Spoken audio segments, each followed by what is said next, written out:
अभी मैं शुभम के घर पे हूँ और मैं आपको बताना चाहता हूँ जौनपुर के जो नईगंज अस्पताल है वहाँ मैं आपको बता दूँ अस्पताल नहीं, वहाँ अस्पताल का मार्केट है। और मैं आपको बता दूँ लगभग कई मैं समाचार ऐसे कवरेज किया हूँ जिसमें डॉक्टरों की घोर लापरवाही है। मैंने एक समाचार कवरेज किया था अरुणोदय अस्पताल में जिसमें डॉक्टर की लापरवाही से युवक की मौत हो गई, वो भी पत्रकार बंधु थे। और मैं आपको बता दूं एक अस्पताल है जो विकास यादव जी जो चलाते हैं, उसमें एक महिला का वो ऑपरेशन के दौरान उसकी लेवर की नस काट दिए थे। और मैं आपको बता दूं वहीं जो विजय लक्ष्मी हॉस्पिटल है वहाँ भी मैं कई मैटर को कवरेज किया जिसमें वहाँ ऑपरेशन के दौरान कई महिलाओं का भी वहाँ नस कट गया था। और मैं आपको बता दूं शिखर क्रांति अस्पताल में पीड़ितों का कहना है कि 3 दिन से शुभम की मौत हो गई थी, तब पर भी उसका इलाज चल रहा था।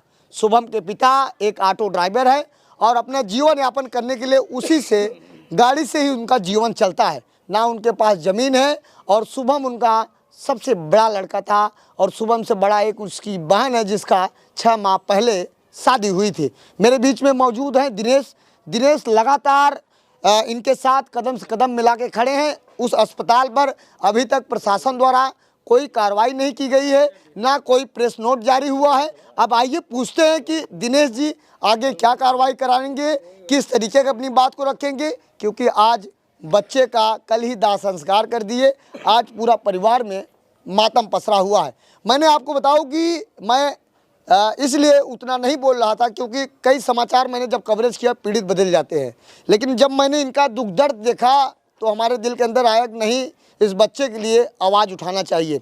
और मैं आपको बता दूं जो अस्पताल की ये बात कर रहे हैं वह अस्पताल को जिस तरीके से बताया जा रहा है किसी बड़े माफिया का सहयोग है, लेकिन तब पर मैंने सोचा कि नहीं, इस खबर को कवरेज करूंगा और मैं शुभम को उनके परिवार को न्याय दिलाने का पूरा कार्य करूंगा।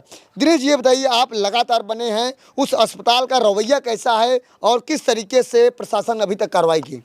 प्रशासन की तरफ से कोई कार्रवाई नहीं हुई। अगर कार्रवाई होती तो अभी हम लोग आपने हमसे डिबेट करते न मैं यहाँ होता। हमने अभी डीएम साहब को ज्ञापन दिया है।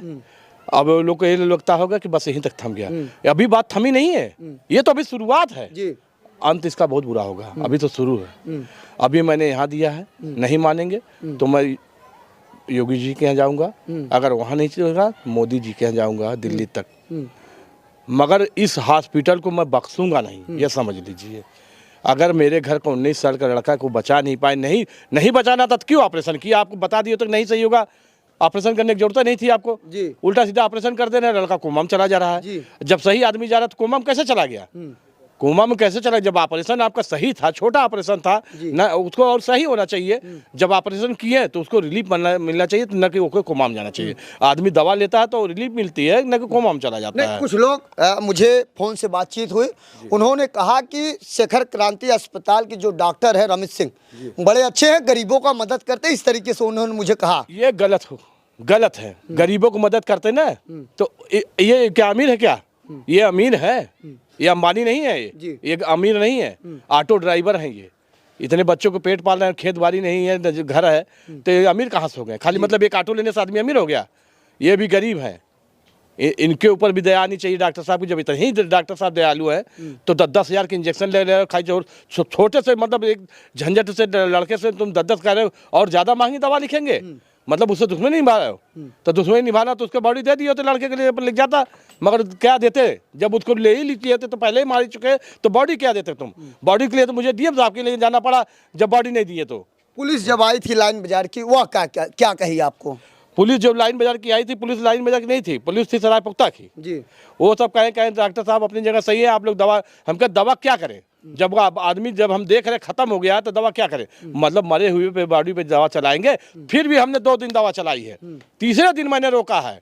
तीसरे दिन मैंने दवा रोकी, जब एकदम कन्फर्म श्योर हो गया हम लोग कि अब ये खत्म हो गया है, तब हम लोग दवा रोक दी। कि जब नस में जा ही नहीं, दवा नीचे गिर रही तो फायदा क्या दरने से? रात को बता रहे थे कि पुलिस आ गई थी, वहाँ अस्पताल द्वारा बुलाया गया था, दबंगई चल रही थी। दबंगई इसलिए चल रही थी कि रात में इन लोग को डेड बॉडी दे करके धीरे से खसका दिया जाए, मगर हम लोग भी ये सोचे थे डेड बॉडी जब हम लोगे तो कुछ लोग जाने कि हाँ यहाँ से मृत्यु हुई है, ये सोचे हमारा हॉस्पिटल बदनाम होगा। मैंने ऑपरेशन किया है, वो खत्म हो गया है। तो हॉस्पिटल नाम फिर से बताइए, दर्शक देखे। डॉक्टर का नाम भी मैं बता रहा हूँ, हॉस्पिटल शेखर कांति हॉस्पिटल है, डॉक्टर रमेश चंद सिंह है। और डॉक्टर के रूप में भगवान नहीं है वो, भगवान होते तो जान बचाते हैं जी। भगवान व्यवसायी है वो जी। उनका व्यवसाय चलना चाहिए, और चाहे आदमी मरे चाहे जिए उसे मतलब नहीं होता है। जौनपुर में 3-4 अस्पतालों को देखा हूँ, आए दिन कुछ न कुछ घटना हो जाती है। अभी विजय लक्ष्मी का हुआ, अभी इस हॉस्पिटल में आप जिसमें बता रहे हैं, उधर एक अरुणोदय अस्पताल था उसमें हुआ था। ये अस्पताल नहीं है, ये व्यवसाय घर है। इन लोग का व्यवसाय चलना चाहिए, आदमी जिए चाहे मरे उसे क्या मतलब।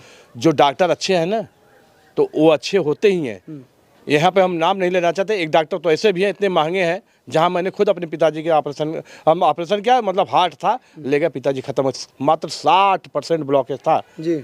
और उससे ज़्यादा हमारे ब्लॉक प्रमुख जी अजय सिंह जी का था, वो फर्स्ट क्लास पीजीआई से सही होकर चले आए। जी, मैं आपसे यही जानना चाहता हूँ, आप लोग क्या करना चाहते हैं, किस तरीके कार्रवाई? हम चाहते हैं कि इनके ऊपर सख्त से सख्त कार्रवाई की जाए और इनके हॉस्पिटल को ध्वस्त करके कोई विद्यालय बना जाए, मंदिर बनवा दी जाए, कम से कम वहाँ से लोगों का भला हो जाता है। कुछ नहीं तो विद्यालय बना दे, बच्चों का भला हो जाए। लोग बता रहे थे कि जिंदा था, जब ऑक्सीजन हटा गया तब उसकी मौत हो गई। वेंटिलेटर पे किसी को भी रख दो जी। एक मुर्दे को भी उठा कर रख दो तो वो भी झटका दे करके पल्स मल्स हार्ट बताने लगेगा, बीट हार्ट बीट बताने लगेगी। तो हम पूछ रहे वेंटिलेटर क्यों लगाए हो, जब वो जिंदा ही था तो वेंटिलेटर क्यों लगाए हो? जी। वेंटिलेटर क्यों लगाए? वेंटिलेटर लगाते ही तुरंत खत्म हो जा रहा है, इसका मतलब मैं क्या समझूं? वेंटिलेटर हटाते ही खत्म।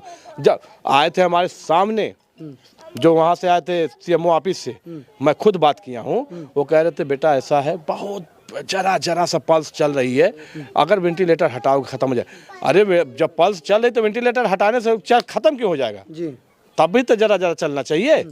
इसका मतलब वो लड़का पहले ही खत्म हो चुका था। यहाँ गब्बर इज बैक की कहानी चल रही थी और हम लोग जान गए थे कि एक लोग गब्बर इज बैक कर रहे हैं, इसीलिए हम लोगों ने डीएम साहब को ज्ञापन दिया कि हमारी बॉडी जो है लौटाई जाए। हम तो डीएम साहब की भी यही बात रखे, हमको डीएम साहब जी हमको ये न ऊपर जाने दें न नीचे जाने दें। क्या मतलब, हमको या तो जिंदा दे या मुर्दा दे, कम से कम बच्चे को तो हमने अब तो डाल ही दिया है। जो मेरा जिंदा दे या मुर्दा दे, हाँ जिंदा दे या मुर्दा दे दे, हमको दे दे बस खाली बच्चे को। जी। फिर भी हम लोग एक बार दोबारा हम गए, उनके क्या चैम्बर में कोई था उसका मैं जानता नहीं हूँ, हाँ तो लोग मामा कहते थे, उनसे मैं पूछा बच्चे क्या कंडीशन है, जित रात बच्चे बोले कि खत्म हो गया लेके जाओ। उसके सुबह पर मैं गया तो क्या कहें कि जैसे पहले कंडीशन थी वैसे ही है, कोमा में है बच्चा। तब मैंने कहा कोमा में है कि खत्म हो गया? कहा ऐसे कैसे आप कह सकते कोमा में खत्म हो गया है? हाँ डॉक्टर आप है कि हम हैं? हम कहे नहीं डॉक्टर आप ही हैं। तो कहे रतिया में कह रहे थे कि वो ये खत्म हो गया लेके जाओ। तो अस्पताल पे क्या कार्रवाई आप कराना चाहते हैं? हम अस्पताल पे चाहते हैं कि अस्पताल में बुलडोजर चले बाबा का। जी। नहीं चलता है तो पब्लिक ऐसे ही कोई किसी का हाथ लग जाएंगे, वो खुद बुलडोजर चला देगा इनके ऊपर। तो कहीं न कहीं उस अस्पताल में लोग जाने से पहले आपकी बातों को सुन ले। हम ये चाहते हैं कोई भी अस्पताल में उनके कहीं जाता है, कोई भी जाता है, वो सीधा यही कहे कि मेरे सामने मेरे पेशेंट को इंजेक्शन दीजिए। और आईसीयू में एक आदमी ऑलरेडी हर अस्पताल में रहना चाहिए। देखिए कम से कम उसके साथ हो क्या रहा है। अभी तो आप ओपीडी में जाते हैं जी। ओपीडी में जाते हैं ना, तब वहाँ सदर में हो चाहे कोई भी डॉक्टर कहते हैं, जबकि ओपीडी में देखिए मेरी बात को बहुत ध्यान से सुनिएगा, ओपीडी में आप जाते हैं तो कहते हैं पेशेंट के साथ एक उसका परिजन रहेगा, एक परिजन रहेगा। तो वेंटिलेटर पे जब रखते तब परिजन के क्यों नहीं रखते हो? क्योंकि वहाँ बड़ा खेल होता है, वहाँ बड़ा खेल होता है। वहाँ बड़ा खेल इसलिए होता है कि वहाँ महंगी दवाइयाँ आती हैं।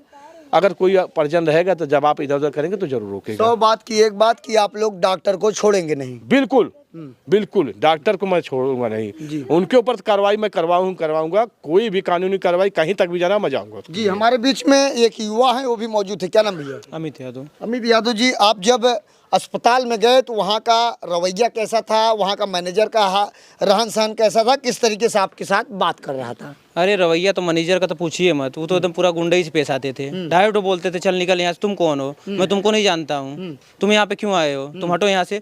पर मैंने ही उसको ले जाके एडमिट कराया था। स्टार्टिंग में मैंने लेके गया तो वहाँ पे सब जानते थे। कहते क्या डॉक्टर साहब बड़ी उम्मीद है आपके पास लेकर आया? हाँ, मैंने बोला कि डॉक्टर साहब बहुत उम्मीद है। तो बोले अरे कोई बात नहीं यार, हम समझ रहे हैं, कोई दिक्कत नहीं है, सब सही हो जाएगा, घबराओ मत तुम लोग, बस खाली मैं जैसा बोल रहा हूँ वैसा करो बस खाली। तो हम कहे चलिए सर ठीक है। तो फिर इलाज मतलब करते रहे। वो रात में जब डेली जब जाने के बाद वो सीधा वहीं से बोलते थे कि अब लेके जाओ। अब डॉक्टर उस दिन ऐसे हम लोग बोले, हम कहे सर एक्सपायर कर गया, बॉडी दे दीजिए। बोले अरे तुम ऐसे कैसे बोल सकते हो यार, डॉक्टर में तुम हो, कौन बोला एक्सपायर कर गया है? हम बोले सर उनके पिताजी बोले अभी रात में आपके जो मैनेजर थे वो बोले कि लेके जाओ उसके घर। घर ले जाने का मतलब क्या है? तो बोले अरे घर ले जाने का मतलब नहीं हो, मैं बोला कि उसका रेफ़र कर दो, लेके चले जाओ, तुम लोग यहाँ इलाज नहीं करवा पा रहे हो, सरकारी हॉस्पिटल में लेके चले जाओ, तुम लोग के पास पैसा नहीं है, लेके चले जाओ वहाँ सरकारी से रेफ़र करके कहीं और लेके चले जाओ, सरकारी पीजीआई जीआई। तो आप युवा हैं, आप क्या चाहते हैं उस अस्पताल पर? क्योंकि आपने पहले भी सारी बात बताई कि वहाँ पुलिस प्रशासन के मिली भगत से दबंगई चलता है, जो कहते हैं अस्पताल वाले वही होता है। हम तो यही कहेंगे अस्पताल के ऊपर एकदम सख्त कार्रवाई किया जाए और इनको न्याय मिलना चाहिए जी हाँ। तो 3 दिन पहले ही खत्म हो गया। हाँ 3 दिन पहले ही खत्म हो गया था, बस खाली गोल गोल सबको नचाते थे वहाँ पे। जब पब्लिक जाती थी दिन में तो सबको बोलते थे कि अरे भी जिंदा है, तो हम लोग भी चले जाते थे। अब हम लोग क्या करें जब डॉक्टर अपने से बोल ही नहीं रहे हैं, जब डेथ सर्टिफिकेट मतलब मृत्यु सर्टिफिकेट दे ही नहीं रहे हैं, तो हम लोग भी जाते थे, चले जाते थे। जब फिर रात हुई तो फिर बुलाते थे वही। जी क्या नाम भाई साहब आपका? शुभम आप यादव। वहाँ गए थे घटना पर? जी सर। वहाँ माहौल बिगड़ा क्यों? आप लोग भीड़ क्यों जुटा लिए? माहौल सर बिगड़ता नहीं सर, अगर हम पेशेंट लेके जा रहे हैं डॉक्टर के पास, यदि ये डॉक्टर को या ऑपरेशन करने में या दवा चलाने में अगर कोई दिक्कत हो रही है, अगर पेशेंट बाई चांस ना बचे तो डॉक्टर को स्वयं आगे आके जाना चाहिए। उनके गार्जियन से मिलके भाई साहब हम अपनी तरफ से पूरी कोशिश किए, आपके पेशेंट को हम नहीं बचा सकते। क्या संदेश है ऐसे लापरवाह डॉक्टरों के ऊपर? कैसी कार्रवाई हुई? पे सख्त से सख्त कार्रवाई करना चाहिए सर, क्योंकि अगर किसी का पेशेंट का डेड होता है उनके गार्जियन को बुला के तुरंत सौंप दिया जाए, जी ना कि उनसे गुमराह करके एक गब्बर इजबेक का फिल्म वाला स्टोरी बनाए। जी भैया आप क्या नाम है? विक्की निषाद। आप वहाँ गए थे घटना? जी मैं तो शुरू से ही था। शुरू से थे? जी तो आप जब शुरू से थे तो वहाँ पर आप लोग भीड़ क्यों लगा लिए, नारेबाजी करने लगे? भीड़ हम लोग इसलिए इकट्ठा कर लिए क्योंकि जब ये रात में ये हैं उनके दामाद मेरे मामा के, तो ये फ़ोन किया रात में 1 बजे कि मतलब डॉक्टर ऐसे मैनेजर ऐसे बोल रहे हैं कि ये ख़त्म हो गया है, लेकिन इसको लेके चले जाओ। तो मैनेजर कहता है कि अभी मिनटों में पुलिस से उठवा लूंगा, जेल भिजवा उस दूंगा। दिन जब मैं गया, हम लोग जब रात में बुलाए, रात में पुलिस भी बुलवाए थे। जब ये रात में पुलिस बुलवा लिए उसके बाद फिर हम वहाँ से हट गए, क्योंकि बोल रहे हैं कि अभी जब पुलिस बुलाएंगे तुम लोग अंदर चले जाओगे। तो वहाँ जब बोले कि मर गया इसको लेके घर चले जाओ, फिर हम लोग गए मैनेजर से बात किए। हम कहे सर क्या कंडीशन है? बोल रहे हैं कि एक्सपायर के इसको घर लेके चले जाओ। हम सर डेथ सर्टिफिकेट दे दीजिए, अभी का कि एक्सपायर हो गया तो हम लेके चले जाएं। बोले नहीं डेथ सर्टिफिकेट नहीं दे पाएंगे हम सीधे, हम कह रहे बोला कि डेथ सर्टिफिकेट नहीं दे पाएंगे, अब ऐसे ही लेके चले जाओ। हम कहे सर हम ऐसे ही नहीं ले जाएंगे, हम अगर यही बात तो मॉर्निंग में हम बॉडी ले जाएंगे। क्या उस अस्पताल में जाने से पहले लोगों को क्या संदेश आप देना चाहते हैं? वहाँ कैसा चल रहा है भ्रष्टाचार?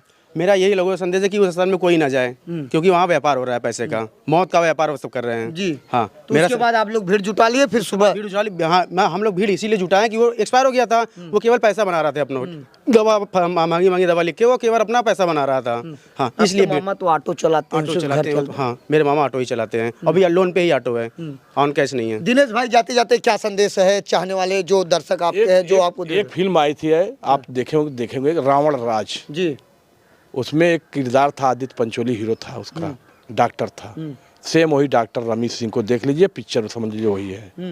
हाँ सेम वही रावण राज चल रहा है वहाँ। मेरा आपका यही कहना है कि डॉक्टर को छोड़ेंगे नहीं, चाहे जो हो जाए। कुछ भी हो जाए, मैं कोई भी कहीं भी मुकदमा करना हो मैं डॉक्टर पर करूँगा, मैं डॉक्टर को छोड़ूंगा नहीं, ये जान लीजिए। क्या आपसे बातचीत हुई डॉक्टर से कुछ?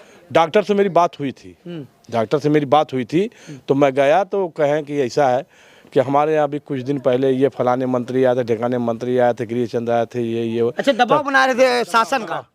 दबा बना। तो हम जानते क्या बोले, हमको भवानी गाँव भैया समझ रहे हैं क्या? हम लोग भी राजनीति करते हैं, हम लोग भी जानते हैं जी। बड़े नेता तो नहीं मगर पार्टी कार्यकर्ता जरूर हम लोग हैं जी। हम योगी मोदी नहीं है, मगर कार्यकर्ता था, कार्यकर्ता पार्टी का रीढ़ होता है जी।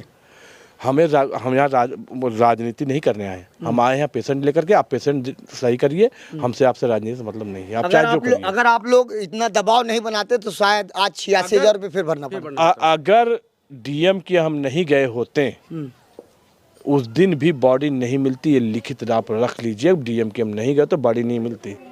अगर हम डीएम के गए तो वहाँ से सरकारी डॉक्टर आया, जब उसने क्लियर कर दिया कि हाँ ये डेथ हो चुका है, तब उन्होंने बॉडी दी है। चलिए यह दिनेश ही हैं और दिनेश लगातार परिवारों के बीच में बने हुए हैं और इनका कहना है कि जब तक शुभम निषाद को न्याय नहीं मिलेगा तब तक हम कदम से कदम मिलाकर शुभम के पिताजी के साथ में खड़े रहेंगे। और मैं डॉक्टरों को कुछ बताना चाहता हूं, लोग भगवान के बाद डॉक्टर को ही मानते हैं। अगर इस तरीके से धंधा चलता रहा तो इंसान जाएगा कहाँ? फिलहाल परिजन का कहना है कि जब तक डॉक्टर के ऊपर कार्रवाई नहीं होगी तब तक हम पीछे हटने वाले नहीं हैं। फिलहाल आप ऐसे ही देखते रहिए आज़ाद वीआईपी न्यूज़ को। बहुत बहुत